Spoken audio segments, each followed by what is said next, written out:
Hello English learner, যারা ইংরেজি শিখতে চায় তাদের সকলকে আর্টন্স টিচিং এ স্বাগত। গত ভিডিওতে আমরা অক্সিলারি ভার্ব 3 প্রকার জেনেছি, তার মধ্যে আমরা ভি ভার্ব নিয়ে আলোচনা করেছি। আজকের ভিডিওতে হ্যাভ ভার্ব এবং ডু ভার্ব নিয়ে আলোচনা করব। হ্যাভ ভার্ব তিনটি, হ্যাভ, হ্যাজ, হের হচ্ছে হ্যাভ ভার্ব। হ্যাভ আর হ্যাজ শুধুমাত্র প্রেজেন্ট পারফেক্ট টেন্স গঠনে সাহায্য করে। তার মধ্যে হ্যাজ শুধুমাত্র সাবজেক্ট যখন থার্ড পারসন সিঙ্গুলার নাম্বার হয় তখন ব্যবহৃত হয়, আর হ্যাভ অন্য সকল সাবজেক্টের সাথে ব্যবহৃত হয়। আর হ্যাড পাস্ট পারফেক্ট টেন্স গঠনে সাহায্য করে, যেমন আই হ্যাভ ইটেন রাইস, আমি ভাত খেয়েছি। আই হ্যাভ প্লেড ক্রিকেট, আমি ক্রিকেট খেলেছি।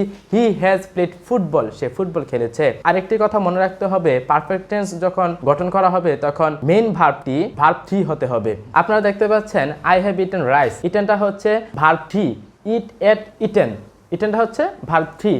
আই হ্যাভ প্লেড ক্রিকেট, প্লেডটা হচ্ছে verb 3, play, played, played. He has played football, verb 3।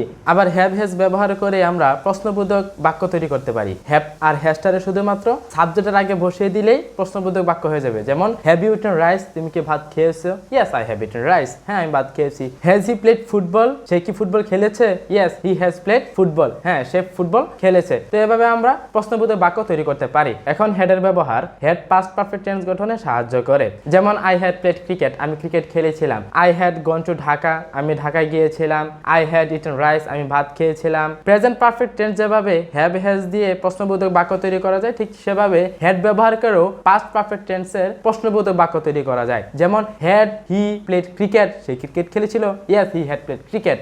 Had you played cricket, তুমি কি ক্রিকেট খেলেছিলে? Yes I had played cricket, হ্যাঁ আমি ক্রিকেট খেলেছিলাম। Had you gone to Dhaka, তুমি কি ঢাকা গিয়েছিলে? Yes I had gone to Dhaka. তবে মনে রাখতে হবে পাস্ট পারফেক্ট টেন্স গঠনের আরেকটি নিয়ম আছে। দুটি ক্লোজ থাকে, একটি ক্লোজ হবে পাস্ট ইনডিফিনিট টেন্স, আরেকটি হবে পাস্ট পারফেক্ট টেন্স। এই দুটোকে বিফোর এবং আফটার দ্বারা জয়েন করা হয়, যেমন he came to my house after I had gone to Dhaka, সে আমার বাসায় এসেছিল আমি ঢাকায় যাবার পরে।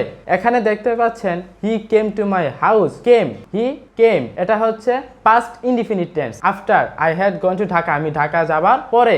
আফটারের পরের ক্লোজটা হচ্ছে পাস্ট পারফেক্ট টেন্স এবং আফটারের পূর্বের ক্লোজটা হচ্ছে পাস্ট ইনডিফিনিট টেন্স। আরেকটি উদাহরণ দেওয়া যাক, he had done the work before I came. বিফোরের পূর্বের ক্লোজটি হচ্ছে পাস্ট পারফেক্ট টেন্স এবং বিফোরের পরের ক্লোজটি হচ্ছে পাস্ট ইনডিফিনিট টেন্স। তো এখানে কি দেখা যাচ্ছে, আফটার মানে আমরা তো জানি সকলেই যে পরে, তার মানে এখানে হচ্ছে আফটার দ্বারা যে বাক্যটি তৈরি করা হবে সেটির পরে হবে পাস্ট পারফেক্ট টেন্স, এবং বিফোর মানে কি জানি আমরা, বিফোর মানে হচ্ছে আগে বা পূর্বে। তো এখানে বিফোর দ্বারা যে পাস্ট পারফেক্ট টেন্সটি গঠন করা হবে তার পূর্বের, বিফোরের পূর্বের ক্লোজটি হবে পাস্ট পারফেক্ট টেন্স। তো এখন আমরা হ্যাভ, হ্যাজ, হ্যাড মানে হ্যাভ ভার্বের ব্যবহার জেনে গেলাম। তো এখন আমরা ডু ভার্ব নিয়ে আলোচনা করব। ডু, ডাস এগুলো হচ্ছে প্রেজেন্ট ফর্ম, আর ডিড হচ্ছে পাস্ট ফর্ম। ডাসটা শুধুমাত্র থার্ড পারসন সিঙ্গুলার নাম্বার ক্ষেত্রে ব্যবহৃত হয়, আর ডু অন্য সকল সাবজেক্টের সাথে ব্যবহৃত হয়, আর ডিডটা পাস্ট টেন্সে ব্যবহৃত হয়। ডু, ডাস, ডিডের অন্যতম ব্যবহার হচ্ছে এগুলো দ্বারা নেগেটিভ বাক্য তৈরি করা হয়, যেমন আই গো টু স্কুল, আমি স্কুলে যাই। I don't go to school, আমি স্কুলে যাই না। হি গোজ টু স্কুল, সে স্কুলে যায়। He doesn't go to school, সে স্কুলে যায় না। দে ওয়েন্ট টু কলেজ, তারা কলেজে গিয়েছিল।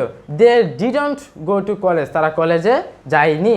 তো এভাবে আমরা ডু, ডাজ, ডিড দ্বারা নাবোধক বাক্য তৈরি করতে পারি। ডু, ডাজ, ডিডের আরেকটি অন্যতম ব্যবহার হচ্ছে এগুলো দ্বারা প্রশ্ন করা যায়, যেমন ডু ইউ প্লে ক্রিকেট, তুমি কি ক্রিকেট খেলো?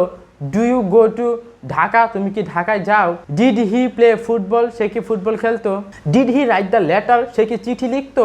তো এভাবে আমরা ডু, ডাজ, ডিড ব্যবহার করে প্রশ্নবোধক বাক্য তৈরি করতে পারি। তো আজকের ভিডিওতে আমরা ডু ভার্ব এবং হ্যাভ ভার্বের ব্যবহার জেনে গেলাম। ইনশাআল্লাহ পরবর্তীতে দেখা হবে অন্য একটি ভিডিওতে। এ পর্যন্ত সকলে ভালো থাকবেন, সুস্থ থাকবেন। আসসালামু আলাইকুম।